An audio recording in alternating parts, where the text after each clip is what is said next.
Hello everyone, I Priti welcome you all to another video of Study Bloom। तो आज के video में हम देखने वाले हैं आहड़ सभ्यता। पिछले वीडियो में हमने सिर्फ एमसीक्यू के थ्रू कालीबंगा सभ्यता को कवर करने की कोशिश करी थी, लेकिन आज के वीडियो में हम क्या करेंगे, पहले क्विक रिवीजन करेंगे इसके शॉर्ट नोट्स के थ्रू। जो भी आहड़ सभ्यता के मेन पॉइंट्स हैं उसके मुख्य पॉइंट्स के साथ हम क्विक रिवीजन करेंगे। उसके बाद हम पीवाईक्यूज़ करेंगे ताकि जो बचे हुए पॉइंट्स हैं वो भी पीवाईक्यूज़ में कवर हो जाएंगे। तो चलिए शुरू करते हैं फटाफट से अपना क्विक रिवीजन। सबसे पहले हम इसका परिचय देख लेते हैं, ये कहाँ है, क्या है। आहड़ सभ्यता जो है वो उदयपुर में स्थित है। कहाँ पे? उदयपुर में। और उदयपुर के बनास बेसिन में स्थित है। यहाँ पे आहड़ नहीं, आयड़ है। आयड़ या बेडच नदी के किनारे। कौन सी नदी है? आयड़ नदी। ठीक है, आयड़ या बेडच नदी के किनारे धूलकोट के नीचे आहड़ का पुराना कस्बा दबा हुआ है, जहाँ से ताम्रयुगीन सभ्यता प्राप्त हुई है, अतः इसे धूलकोट कहा जाता है। यानी धूलकोट के नीचे पुराना कस्बा मिला है तो इसे धूलकोट कहा जाता है। ये ताम्रयुगीन सभ्यता है और आयड़ या फिर बेडच नदी के किनारे हमें ये प्राप्त हुई है।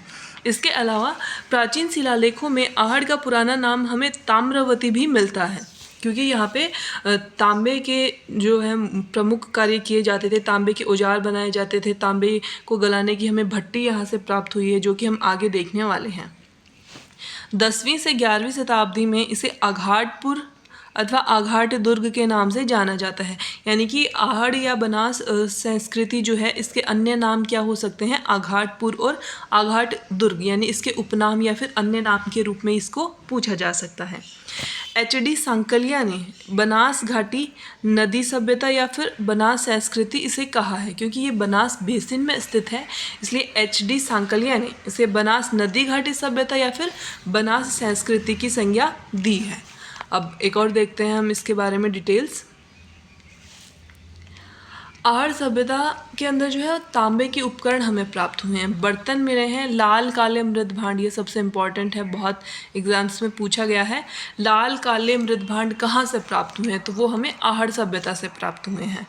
तांबे के उपकरणों की प्रचुरता के कारण प्राचीन काल में इसे ताम्र नगरी नहीं, ताम्रवती नगरी है, ये गलत लिखा हुआ है यहाँ पे, इसे हम कहेंगे ताम्रवती नगरी।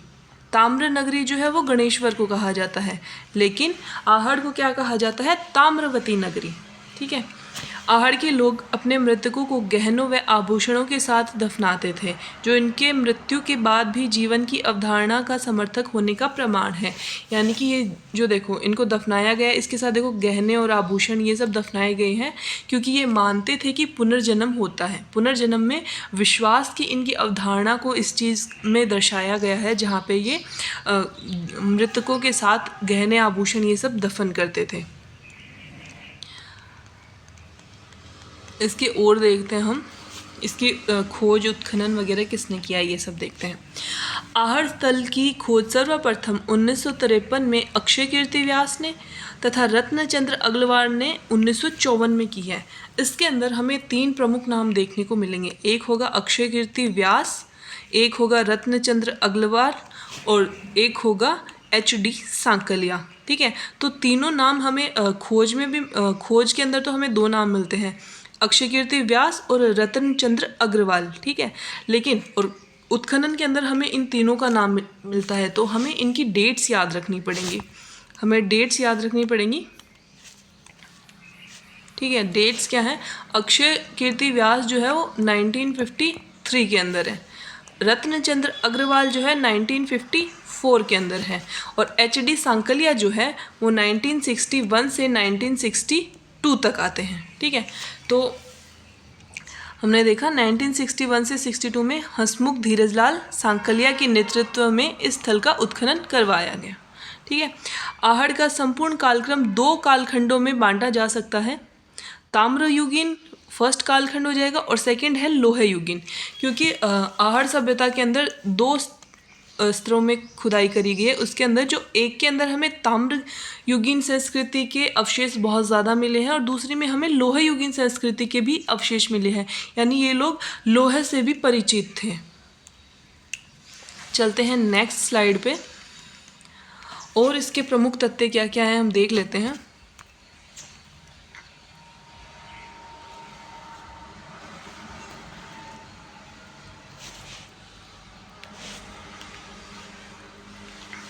ठीक है, यह सभ्यता आज से लगभग 4000 वर्ष प्राचीन है, यानी 4000 वर्ष पुरानी सभ्यता कौन सी है हमारी? आहड़ सभ्यता। ठीक है, गोपीनाथ शर्मा ने आहड़ सभ्यता का समृद्ध काल 1900 ईसा पूर्वी से 1200 ईसा पूर्वी माना है। इनका नाम हमें याद रखना है, गोपीनाथ शर्मा। ठीक है, आहड़ में छपाई के ठप्पे मिले हैं, जिसे रंगाई और छपाई का व्यवसाय उन्नत अवस्था में होने का अनुमान लगाया जा सकता है। ये देखो आपको जो मिले हैं ना, ये ठप्पे जो आपको दिखा रखे हैं इमेज में, ये छपाई के ठप्पे, यानी रंगाई छपाई का उद्योग भी बहुत ही उन्नत अवस्था में वहाँ पे मिलता था। कौन कौन से उद्योग थे? एक तो इनका ताम्र से रिलेटेड उद्योग था, तांबा गलाने का, ताम्र के उपकरण बनाने का, औजार बनाने का, और दूसरा था इनका रंगाई और छपाई उद्योग भी काफ़ी उन्नत अवस्था में था। ठीक है, चलते हैं नेक्स्ट स्लाइड पे। नेक्स्ट है, अब इनका दैनिक जीवन के बारे में थोड़ी सी देख लेते हैं डिटेल हम।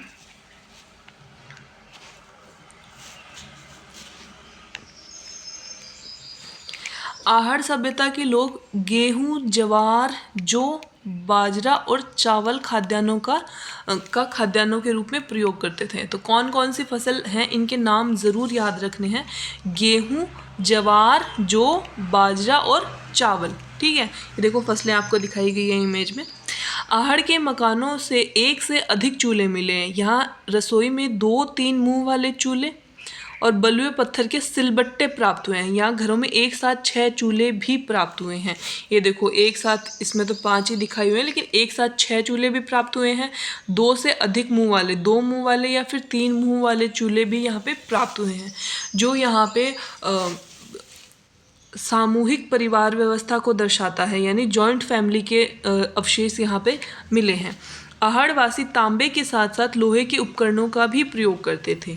ठीक है, लेकिन यहाँ पे एक चीज़ हमें नोटिस करनी है कि उपकरण जो है उनमें कुल्हाड़ी जो है, मुख्यतः कुल्हाड़ी हमें सिर्फ तांबे की मिली है, लोहे की कुल्हाड़ी नहीं मिली है। ठीक है, और लोहे के हमें क्या क्या उपकरण मिले हैं, जैसे सुई है, छोटा ये जो नोक है, त्रिशूल के आगे की नोक है, चाकू है, और ये सब हमें छोटे उपकरण जो हैं वो लोहे के मिले हैं। लेकिन मेनली मुख्यतः हमें कुल्हाड़ी के है या फिर और जो मुख्य औजार हैं वो हमें तांबे के ही प्राप्त हुए हैं। तो ये चीज़ थोड़ा ध्यान में रखना कि कुल्हाड़ी जो है वो हमें तांबे की प्राप्त हुई है, ना कि लोहे की। लोहे के जो है वो छोटे छोटे उपकरण हमें मिले हैं यहाँ पे। आहड़ सभ्यता के जो संबंधित स्थल हैं वो भी हम देख लेते हैं। मैप में भी हम देख सकते हैं, उदयपुर का ये मैप है, इसके अंदर बालाथल हो गया, उसके बाद बालाथल, ओझियाना, निम्बाहेड़ा, अलोद, पंचमाता, गिलुंड, पिंड पाडलिया, भगवानपुरा, केली, रोजड़ी, ये आपको याद रखने हैं। इनसे पूछा जाता है, इनके 3 इनमें से दे देगा और एक कोई और संस्कृति का स्थल दे देगा और पूछ लेगा कि निम्न में से कौन आहड़ सभ्यता से संबंधित नहीं है, या फिर 3 कोई और देके एक इनमें से देके पूछ लेगा कि कौन सा आहड़ सभ्यता से संबंधित है। तो इसको याद रखना, ये नामों को एक बार वापस रिपीट कर लेते हैं इनको। बालाथल, ओझियाना, अलोद, निम्बाहेड़ा, पंचमाता, गिलुंड, पिंड पाडलिया, भगवानपुरा, केली और रोजड़ी। तो इनको आप एक बार वापस से थोड़ा ढंग से देख लेना, ये वापस पूछे जाते हैं। ठीक है, नेक्स्ट चलते हैं। मुद्राएं और मोहर हम देख लेते हैं। आहड़ से तांबे की 6 यूनानी मुद्राएं और 3 मोहरें मिली हैं। ठीक है, एक मुद्रा पर त्रिशूल, जैसे ये देखो इसके अंदर दिखाया है आपको, एक मुद्रा पर त्रिशूल और दूसरी तरफ यूनानी देवता अपोलो। ये देखो यूनानी देवता अपोलो, जिसके हाथ में तीर धनुष है और पीछे तरकश है इसके, ये देखो ये इसके अंदर दिखाया गया है। इन मुद्राओं पर यूनानी भाषा में लेख लिखा हुआ है। ठीक है, और ये मुद्राएं मोहरें आहड़ क्षेत्र के व्यापारिक व सांस्कृतिक संपर्क का महत्वपूर्ण प्रमाण है। क्यों है? क्योंकि देखो यूनानी देवता की इसके अंदर तस्वीर है, तो ये यूनान से संबंधित है ऑब्वियसली। और यूनान की मुद्राएं अगर यहाँ आहड़ में मिल रही हैं तो मतलब इनके व्यापारिक संपर्क दूर दूर तक थे, यूनान तक इनके व्यापारिक संपर्क है, तो इनका एक महत्वपूर्ण प्रमाण है ये मुद्राएं व्यापारिक संपर्क का। और हम देखते हैं आहड़वासी ताम्र धातुकर्मी थे, हमने देख लिया। ताम्र उपकरण, बर्तन, लाल काले मृदभांड हमने देख लिया है। इनके महत्वपूर्ण व्यवसाय क्या थे? तांबे को गलाना, ताम्र वस्तुएं, औजार, कुल्हाड़ी, चदरें, कलाकृतियाँ ये सब बनाना, और रंगाई छपाई का उद्योग भी इनका प्रमुख व्यवसाय था। ठीक है, जो हमने पीछे की स्लाइड्स में देखा था। आहड़ में भट्टी नुमा चूल्हा मिलाया जिससे यह माना जाता है कि तांबा पिघलाया जाता था। तो इसका मतलब हम ये कह सकते हैं कि तांबा पिघलाने की भट्टी जो है वो कहाँ से प्राप्त हुई है? हमें आहड़ से तांबा पिघलाने की भट्टी हमें प्राप्त हुई है। आहड़वासी बर्तन बनाने की कला में दक्ष थे। ठीक है, यहाँ अनाज रखने के बड़े भांड भी मिलते हैं, यानी बहुत बड़े बड़े बर्तन जो आज के समय में हम टंकी वगैरह रखते हैं, उसे स्थानीय भाषा में गोरे व कोठे कहा जाता है। और इसका एक और नाम आता है एग्ज़ाम्स में, गोरे बंकोट। जो अनाज रखने की टंकियाँ है या फिर अनाज रखने के बड़े बर्तन हैं, इन्हें गोरे बंकोट भी कहा जाता है और गोरे व कोठे भी कहा जाता है। आहड़ के विशिष्ट आकृति के बर्तनों में ब्लैक एंड रेड वेयर यानी कि काले व लाल मृदभांड जो है वो इसके बहुत विशेष हैं। ठीक है, इसके अलावा एक चीज़ और हमें देखनी है यहाँ पे, ये लोग जो हैं वो चांदी से परिचित नहीं थे। क्या थे? चांदी से परिचित नहीं थे। ठीक है, और अभी शॉर्ट नोट्स में हम देखने वाले हैं इतना ही। एक चीज़ और रह गई है, हाँ ये देख लेते हैं, इनके मकान निर्माण की शैली भी हम देख लेते हैं। यहाँ से प्राप्त मकानों की दीवारें जो हैं वो पत्थरों और मिट्टी से बनी हुई हैं। ठीक है, और उनकी छत जो है वो बांस और केलू से बनी हुई है। ये भी पूछा जा सकता है, तो आपको याद रखना है कि छत जो है वो बांस और केलू से बनी हुई है और दीवारें जो हैं वो पत्थरों और मिट्टी से, ये देखो पत्थरों और मिट्टी से बनी हुई हैं। आहड़ के भवनों की नींव जो है वो काला पत्थर से रखी गई, ये बहुत इंपॉर्टेंट है। नींव किससे रखी गई है? काला पत्थर से। ये विशिष्ट यानी कि शिष्ट पत्थर से ये नींव जो है मजबूत बनाने के लिए काला पत्थर का प्रयोग करते थे। ठीक है, और दीवारें जो हैं वो धूप में सुखाई गई ईंटों व पत्थरों से निर्मित है। तो ऑलमोस्ट हमने सारे फैक्ट्स कवर कर लिए हैं आहड़ सभ्यता से संबंधित। अब हम जो कुछ भी फैक्ट बचे हैं उनको हम कर लेंगे PYQs के थ्रू। जैसे जैसे क्वेश्चन आएंगे, कोई एक दो पॉइंट्स अगर बचे हैं तो वो उसमें कवर हो जाएगा, और उसके बाद आपकी आहड़ सभ्यता इस वीडियो में कंप्लीट। तो चलिए क्वेश्चंस की शुरुआत करते हैं। हमारा पहला क्वेश्चन है, आहड़ में खुदाई के बाद 4000 साल पुरानी ताम्रपाषाण युगीन संस्कृति की खोज की गई थी, जिसे डैश नामक एक टीले के नीचे दबा पाया गया था। ये हमने फर्स्ट स्लाइड में ही देखा था। रामस्तूप, धूलकोट, पानी का टीला या फिर अहरवाल। तो इसका सही आंसर हो जाएगा ऑप्शन 2, धूलकोट के टीले के नीचे ये दबा हुआ पाया गया था। नेक्स्ट क्वेश्चन, राजस्थान की बनास संस्कृति का संबंध है नवपाषाण काल से, मध्य पाषाण काल से, पूरा पाषाण काल से, मध्य पाषाण काल से या फिर ताम्र पाषाण काल से। तो बनास संस्कृति हम किसको बोलते हैं? आहड़ को बोलते हैं। ठीक है, और आहड़ तो ताम्र पाषाण काल से ही संबंधित है, ये तो सभी को पता है। चलते हैं नेक्स्ट क्वेश्चन पे। आहड़ सभ्यता का उत्खनन कार्य 1953 में सर्वप्रथम किसके निर्देशन में हुआ था? मैंने आपको याद करवाया था 1953, 1954 और 1961-62 के अंदर। ठीक है, हमने क्या याद किया था? 1953 में अक्षय कीर्ति व्यास थे। ठीक है, और 1954 के अंदर थे रतन चंद्र अग्रवाल थे, और इसके अंदर 61-62 में थे HD सांकलिया। तो हमने क्या पूछा है? 1953 के अंदर। तो 1953 में थे हमारे अक्षय कीर्ति व्यास। ठीक है, और ये जो रतन चंद्र अग्रवाल हैं ये 1954 के अंदर हो जाएंगे। ठीक है, और ये अमलानंद घोष तो कालीबंगा से रिलेटेड हमने देखा ही था, और ग्रेगरी पोशल का यहाँ पे कोई काम नहीं है। ठीक है, चलते हैं नेक्स्ट स्लाइड पे। किस सभ्यता को धूलकोट भी कहते हैं? ये देखो कितने सारे एग्जाम्स में आए हैं, इतना इजी क्वेश्चन है। ठीक है, कालीबंगा, बालाथल, बैराठ या फिर आहड़। ठीक है, तो इसका सही आंसर हो जाएगा ऑप्शन डी। आहड़ सभ्यता को हम धूलकोट भी कहते हैं। नेक्स्ट क्वेश्चन है हमारा, पूरा स्थल आहड़ से प्राप्त प्राचीन अवशेष संबंधित हैं कांस्य युग से, लोह युग से, ताम्रपाषाण युग से, पूरा पाषाण युग से। तो इसका सही आंसर हो जाएगा ऑप्शन 3, ताम्रपाषाण युग से संबंधित हैं।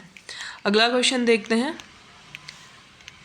किस संस्कृति को बनास संस्कृति भी कहा जाता है? बैराठ, कालीबंगा, गणेश्वर या फिर आहड़। तो इसका सही आंसर हो जाएगा ऑप्शन 4, आहड़ संस्कृति को बनास संस्कृति भी कहा जाता है। नेक्स्ट क्वेश्चन है हमारा,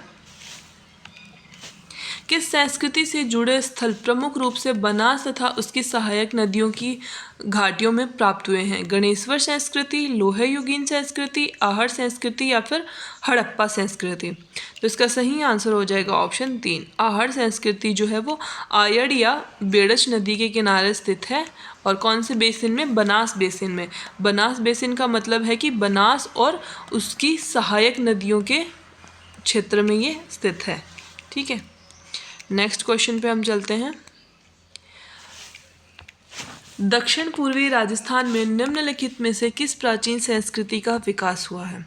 ऑप्शन ए है कालीबंगा, बैराठ, आहड़ या गणेश्वर। अब हम देखते हैं, ये क्वेश्चन हमने स्लाइड के अंदर कवर नहीं किया था, तो हमें क्या पूछा है? दक्षिण पूर्व। अगर हमने पढ़ा हुआ नहीं भी है तो भी हम ये आसानी से सही कर सकते हैं। कैसे? ये हम देखते हैं, कालीबंगा कहाँ मिलेगी? हनुमानगढ़। तो या तो यहाँ, लगभग यहाँ पे हम मान लेते हैं। ठीक है, बैराठ कहाँ है? जयपुर में, ये यहाँ पे मिलेगी। और गणेश्वर सीकर, ये भी यहाँ पे मिलेगी। यानी कि ये 3 सभ्यताएं तो जो है वो उत्तर पूर्वी में हो गई। ठीक है, तो आहड़ कहाँ पे है? उदयपुर में। तो उदयपुर में कहाँ मिलेगी? यहाँ पे। तो दक्षिण पूर्व में सिर्फ एक ही आएगी, आहड़ संस्कृति। ठीक है, ये क्वेश्चन ऐसे एलिमिनेशन से भी सही किया जा सकता है। चलते हैं नेक्स्ट क्वेश्चन पे। नेक्स्ट है हमारा, निम्न में से किस स्थल को ताम्रवती नगरी के नाम से भी जाना जाता है? इतने सारे एग्जाम्स में ये क्वेश्चन पूछा गया है। ठीक है, ताम्रवती नगरी और ताम्र नगरी, ये दोनों आप ध्यान रखना, इसमें गड़बड़ नहीं होनी चाहिए। ताम्रवती नगरी तो कौन हो जाएगा? हमारा आहड़ सभ्यता। ठीक है, और ताम्र नगरी अगर बोल दे, ताम्र नगरी अगर बोल दे तो वो कौन होगा? वो होगा गणेश्वर। गणेश्वर सभ्यता को ताम्र नगरी कहा जाता है। और ताम्रवती किसको कहा जाता है? आहड़ को। ठीक है, चलते हैं नेक्स्ट क्वेश्चन पे। आहड़ का उत्खनन कार्य किसके नेतृत्व में निष्पादित हुआ है? HD सांकलिया, VN मिश्र, VS वाकणकर या फिर BB लाल। तो यहाँ पे देखो HD सांकलिया दे दिया गया है। कब किया था इन्होंने? 1961-62 के अंदर। ठीक है, चलते हैं नेक्स्ट क्वेश्चन पे। प्रोफेसर HD सांकलिया के निर्देशन में जिस सभ्यता स्थल का उत्खनन हुआ वह है कालीबंगा, आहड़, गणेश्वर या फिर बैराठ। तो इसका सही आंसर हो जाएगा आहड़। ठीक है, चलते हैं नेक्स्ट क्वेश्चन पे। 4000 वर्ष पुरानी सभ्यता के पुरातात्विक अवशेष उदयपुर के समीप एक गांव में पाए गए हैं। वह गांव है, ये RS में 1998 में पूछा गया क्वेश्चन है। ठीक है, आहड़, देलवाड़ा, एकलिंगजी या फिर जगत। ठीक है, तो इसका सही आंसर हो जाएगा आहड़। आहड़ जो है वो 4000 वर्ष पुरानी सभ्यता, ये हमने देखा था पहले शॉर्ट नोट्स के अंदर। चलते हैं नेक्स्ट क्वेश्चन पे। आहड़ सभ्यता के संदर्भ में निम्न कथनों पर विचार कीजिए, वह सही विकल्प चुनिए। ठीक है, आहड़वासी खेती करना जानते थे, बिल्कुल जानते थे, सही बात है। आहड़वासी कपड़ों की छपाई व रंगाई से परिचित थे, बिल्कुल सही। अरे बहुत अच्छी अवस्था में था इनका ये रंगाई छपाई उद्योग। तो हमारे लिए दोनों ही कथन सत्य हैं। तो ये गलत, ये गलत, ये गलत, दोनों कथन हमारे सत्य। तो सही आंसर होगा ऑप्शन 3। चलते हैं नेक्स्ट क्वेश्चन पे। कपड़ों की रंगाई और छपाई निम्न में से किस सभ्यता का मुख्य पेशा था? गिलुंड, कालीबंगा, बागोर या फिर आहड़। तो इसका सही आंसर हो जाएगा ऑप्शन डी, आहड़ सभ्यता का प्रमुख पेशा था। चलते हैं नेक्स्ट में। नेक्स्ट क्वेश्चन है हमारा, निम्न में से कौन सा कथन सही है? हमें सही कथन बताना है। गणेश्वर एक उत्खनन स्थल नहीं है। गलत बात है भाई, उत्खनन स्थल है। और कहाँ पे स्थित है ये? सीकर में स्थित है। ठीक है, जो हमने अभी देखा था, इसे ताम्र नगरी के नाम से भी जाना जाता है। उसके बाद हम देखते हैं बैराठ एक ग्राम्य संस्कृति का केंद्र। गलत बात है, बैराठ जो है वो एक नगरीय सभ्यता है। ठीक है, ग्राम्य संस्कृति नहीं है, नगरीय संस्कृति है। और बैराठ कहाँ है? जयपुर में। कालीबंगा लोह युगीन संस्कृति का एक उदाहरण है। गलत बात है, कालीबंगा जो है वो कौन से युगीन है? कांस्य युगीन संस्कृति का उदाहरण है। आहड़ वासियों का महत्वपूर्ण व्यवसाय अयस्क तांबे को गलाना तथा ताम्र वस्तुएं बनाना था। बिल्कुल सही बात है, हमारा ऑप्शन 4 जो है वो एकदम सही हो जाएगा। चलते हैं नेक्स्ट क्वेश्चन पे। आहड़ सभ्यता से प्राप्त उपकरण मुख्यतः निर्मित हैं। तांबा, पत्थर, लोहा, लकड़ी। इसका सही आंसर हो जाएगा ऑप्शन 1 तांबा। वैसे तो आहड़ संस्कृति में हमें लोहा के भी अवशेष मिले हैं और उपकरण भी मिले, औजार भी मिले हैं, लेकिन मुख्यतः हमसे पूछा है तो मैं मुख्यतः तांबा ही है। अगर तांबा ऑप्शन में नहीं होता तो हम लोहे के साथ जा सकते थे। चलते हैं नेक्स्ट क्वेश्चन पे। नेक्स्ट है, आहड़ सभ्यता के संदर्भ में निम्न में से कौन सा कथन सत्य नहीं है? हमें असत्य कथन ढूंढना है। तांबा गलाने के पश्चात बचा हुआ कचरा प्राप्त हुआ है। बिल्कुल सही बात है, उसी से हमें ये पता चला है कि यहाँ पे तांबा गलाने का कार्य किया जाता था। तो ये कथन बिल्कुल सही है। काटने व भेदने के लिए छोटे तीखे पत्थरों की पूर्णतः अनुपस्थिति। इस क्वेश्चन को, इस स्टेटमेंट को हमने नहीं पढ़ा है, एक बार पेंडिंग में छोड़ेंगे। ठीक है। तांबे की चादरें मिली हैं। बिल्कुल सही बात है, तांबे की चादरें हमें प्राप्त हुई हैं। लोहे की कुल्हाड़ियाँ मिली हैं। ये मैंने आपको बताया था, लोहे की कुल्हाड़ी नहीं मिली है, हमें किसकी कुल्हाड़ी मिली है? तांबे की कुल्हाड़ी हमें यहाँ पे प्राप्त हुई है। तो ये कथन हमारा गलत हो जाएगा। तो इसका सही आंसर भी यही होगा, क्योंकि हमसे यही पूछा है। तो ये कथन जो है वो अपने आप सही हो जाएगा, क्योंकि हमें गलत कथन यहाँ पे मिल गया है।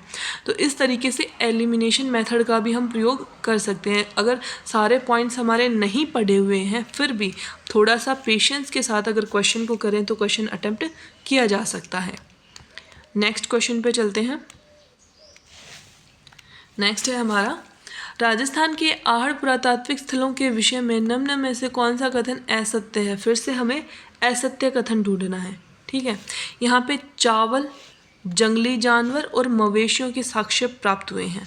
बिल्कुल सही बात है, ये हमें मिले हैं।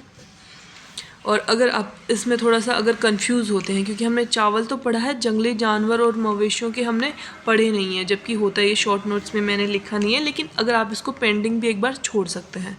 नेक्स्ट चलते हैं। ताम्र उपकरण, कुल्हाड़ी, अंगूठी, चूड़ियाँ आदि प्राप्त हुई, ये तो बिल्कुल सही कथन है। आहड़ अपने कांस्य के प्रचुर भंडार के लिए प्रसिद्ध है। ये कथन गलत हो जाएगा, क्योंकि कांस्य तो किसका था? कालीबंगा का था। और यहाँ पे क्या मिला है हमें? तांबा मिला है। तांबे के प्रचुर भंडार के लिए आहड़ प्रसिद्ध है। तो ये कथन अपने आप गलत हो गया, तो ये अपने आप सही हो गया।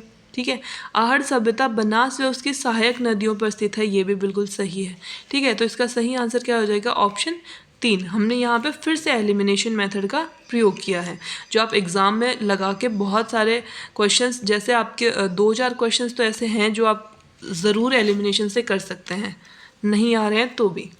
नेक्स्ट हम देखते हैं, आहड़ को ताम्रवती के नाम से भी जाना जाता है, क्योंकि बड़ी संख्या में तांबे के औजार व उपकरण मिले। बिल्कुल सही बात है, इसीलिए तो हम इसे ताम्रवती के नाम से जानते हैं। लेकिन आगे के कथन भी एक बार हम पढ़ते हैं। घर बनाने के लिए धूप में पकी हुई ईंटों का प्रयोग किया जाता। कथन ये भी सत्य है, धूप में पकी हुई ईंटों का ही प्रयोग किया जाता था। लेकिन हमें क्या पूछा है? ताम्रवती के नाम से क्यों जाना जाता है, हमें वो पूछा गया है।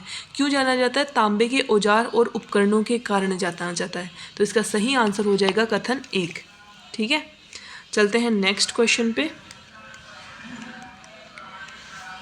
आहड़ के विषय में निम्न कथनों में से कौन सा कथन असत्य है? आहड़ के उत्खनन से मानव जीवन के विभिन्न चरणों पर प्रकाश पड़ता है।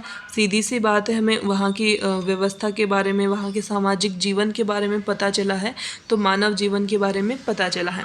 आवासीय भवनों की नींव ईंटों की होती थी, ये कथन गलत हो गया। हमने क्या पढ़ा था, इनके भवनों की नींव जो है वो काला पत्थर की होती थी। किसकी होती थी? काला पत्थर। काला, ये इरेज क्यों नहीं हो रहा, ठीक है, काला पत्थर की ये नींव रखते थे, नींव को मजबूत बनाने के लिए।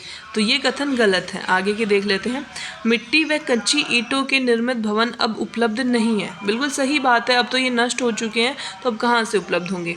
आहड़वासी दीवारों व नींवों को मजबूत एवं सौंदर्य युक्त बनाने हेतु मिट्टी में क्वार्ट्ज के टुकड़े व चिप्स के सम्मिश्रण का प्रयोग करते थे। ये कथन हमने नहीं पढ़ा है। क्वार्ट्ज के टुकड़े, ये कथन जबकि सही है, शॉर्ट नोट्स में नहीं था ये। क्वार्ट्ज और चिप्स जिसको बोलते हैं, जास्पर जिसको बोलते हैं ना, जास्पर, इनके सम्मिश्रण का ये प्रयोग करते थे। तो इस कथन को भी आप अपने नोट्स में, शॉर्ट नोट्स में ऐड कर सकते हैं, ठीक है। तो इसका सही आंसर हो जाएगा ऑप्शन 2। लेकिन शॉर्ट नोट्स से ये क्वेश्चन हो रहा था, क्योंकि भवनों की नींव जो है ईंटों से नहीं बनी थी। क्वेश्चन हो रहा था, लेकिन ये पॉइंट भी आप ऐड कर लीजिए, कोई और क्वेश्चन इससे बन सकता है, ठीक है। इसका सही आंसर कौन सा कर दिया हमने? ऑप्शन 2। नेक्स्ट पे चलते हैं। नेक्स्ट क्वेश्चन है हमारा, अनाज रखने के बड़े मृद भांड जिन्हें गोरे बंकोट कहा जाता था, किस प्राचीन सभ्यता से प्राप्त हुए हैं? ओझियाना, जोधपुरा, कालीबंगा या फिर आहड़? तो इसका सही आंसर हो जाएगा ऑप्शन 4। आहड़ से हमें गोरे बंकोट प्राप्त हुए, जिन्हें हम गोरे व कोठे भी कहते हैं, ठीक है। नेक्स्ट क्वेश्चन है हमारा, कौन सी वस्तु आहड़ सभ्यता के स्थलों से संबंधित नहीं है? चावल, कृष्ण लोहित मृद भांड, तांबे की वस्तुएं या फिर चित्रित धूसर मृद भांड? तो एक एक करके देखते हैं ऑप्शन को। चावल तो हमें प्राप्त हुआ है, तो ये तो सही हो जाएगा। तांबे की वस्तुएं भी मिली हैं। कृष्ण लोहित मृद भांड, इसका क्या मतलब? कृष्ण लोहित, जो हमने काले व लाल मृद भांड पढ़े थे, ये वही हैं कृष्ण लोहित मृद भांड, यानी काले व लाल मृद भांड मिले हैं, ये भी बिल्कुल सही हो जाएगा। चित्रित धूसर मृद भांड, ये जो है वो वैदिक सभ्यता के अवशेष माने जाते हैं, चित्रित धूसर मृद भांड। तो यहाँ का इसका सही आंसर हो जाएगा ऑप्शन 4। चलते हैं नेक्स्ट क्वेश्चन पे। आहड़ को किस संस्कृति का प्रमुख केंद्र माना जाता है? तांबे के मृद भांड, चांदी के मृद भांड, लाल काले मृद भांड और काले मृद भांड? देखो, आहड़ सभ्यता जो है ताम्रयुगीन सभ्यता है, हमें पता है तांबे का प्रमुख उपयोग यहाँ पे मिलता है, लेकिन इसीलिए इसने ना पहला ऑप्शन तांबे के मृद भांड दिया है कि आप देखते ही तांबे पे टिक करो। तो ये गलत हो जाएगा आपका अगर इसको टिक कर देंगे, क्योंकि तांबे के मृद भांड नहीं मिले, मृद भांड हमें मिले हैं लाल और काले मृद भांड। तो इसका सही आंसर होगा ऑप्शन 3। और ये भी याद रखना, ये चांदी से परिचित नहीं थे। नेक्स्ट क्वेश्चन है हमारा, निम्न में से कौन सा कथन सही नहीं है? हमें गलत कथन ढूंढना है। आहड़ की खोज रत्नचंद्र अग्रवाल ने 1954 में की, बिल्कुल सही बात है। अक्षय कीर्ति व्यास ने कब करी थी? 1953 में, ठीक है। और HD सांकलिया ने करी थी 1961-62 के अंदर, HD सांकलिया ने, ठीक है। यह एक ग्रामीण संस्कृति थी, बिल्कुल सही बात है। वे चित्रित धूसर मृद भांड उपयोग में लाते थे, ये गलत हो गया। घोड़े व हाथी से परिचित थे, ये हमने अभी अभी देखा। चित्रित धूसर मृद भांड जो है वो कहाँ थे? वैदिक सभ्यता में। तो अपने नोट्स में ये एक और पॉइंट ऐड कर लीजिए, घोड़े व हाथी से वो परिचित थे, ठीक है। और इसका सही आंसर हो जाएगा ऑप्शन 3। चलते हैं नेक्स्ट क्वेश्चन पे। फसलों के उस समुच्चय को चिन्हित कीजिए जिसकी समस्त फसलें आहड़ संस्कृति के स्थलों से प्राप्त हुई हैं। तो हम देखते हैं कौन कौन सी हमें प्राप्त हुई थी। एक तो जौ और गेहूँ, एक और थी ग्वार, एक थी बाजरा और एक और थी चावल। तो ये फसलें हमें प्राप्त हुई हैं, तो ऑप्शंस हमें ढूंढने हैं। जो, बाजरा, चावल, ये तो बिल्कुल सही है। बाकी के ऑप्शन भी देख लेते हैं। गेहूँ, रागी, मूंगफली, तो रागी और मूंगफली नहीं मिली है, गेहूँ तो मिला है। बाजरा तो मिला है, लेकिन चना और रागी नहीं मिली है। मूंगफली, रागी, चना ये तीनों ही नहीं मिले हैं। ठीक है, तो इसका सही आंसर हो जाएगा ऑप्शन 1। चलते हैं नेक्स्ट क्वेश्चन पे। ये RS 2021 का क्वेश्चन आ गया है। आहड़ सभ्यता के बारे में हमें सही कथन चुनना है। ठीक है, आहड़वासी तांबा गलाना जानते थे, बिल्कुल सही बात है। ये लोग चावल से परिचित नहीं थे, ये कथन गलत हो गया। हमने अभी अभी देखा है कि चावल, गेहूँ, बाजरा, जौ, ग्वार ये सब हमें मिले हैं, तो चावल से परिचित थे, तो ये कथन गलत हो गया। धातु का काम आहड़वासियों की अर्थव्यवस्था का एक साधन था, बिल्कुल सही बात है ये कथन। यहाँ से लाल काले मृदभांड मिले हैं जिन पर सामान्यतः सफ़ेद रंग की ज्यामितीय आकृतियाँ उकेरी गई हैं, ये कथन भी बिल्कुल सही हो जाएगा।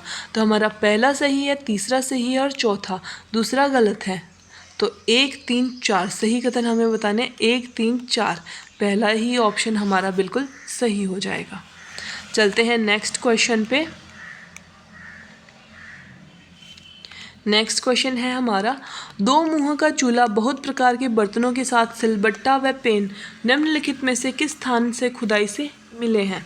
ठीक है, आहड़, कालीबंगा, बागोर या गणेश्वर। इसका सही आंसर हो जाएगा ऑप्शन 1 आहड़। यहाँ पे हमें 6 मुँह वाले चूल्हे भी मिले हैं और 2 या 3 मुँह वाले संयुक्त परिवार व्यवस्था हमें यहाँ पे मिली है। तो 2 मुँह वाले चूल्हे भी हमें कहाँ से मिले हैं? आहड़ सभ्यता से। सही आंसर ऑप्शन 1 हो जाएगा। चलते हैं नेक्स्ट क्वेश्चन पे। आहड़ संस्कृति के लोग निम्न में से किस धातु से परिचित नहीं थे? तांबा, लोहा, चांदी, टिन। सही आंसर क्या हो जाएगा? ऑप्शन 2 चांदी से परिचित नहीं थे, ये मैंने आपको बताया था। तांबा से थे, लोहे से थे और टिन भी हमने नहीं पढ़ा है, लेकिन ये क्वेश्चन एलिमिनेशन के थ्रू होगा। हमें चांदी का पता है, तो इसका सही आंसर चांदी हो जाएगा ऑप्शन 2। चलते हैं नेक्स्ट क्वेश्चन पे।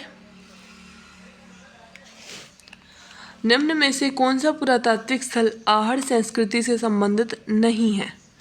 पिंड, बरोड़, अलोड़, गिरुंड।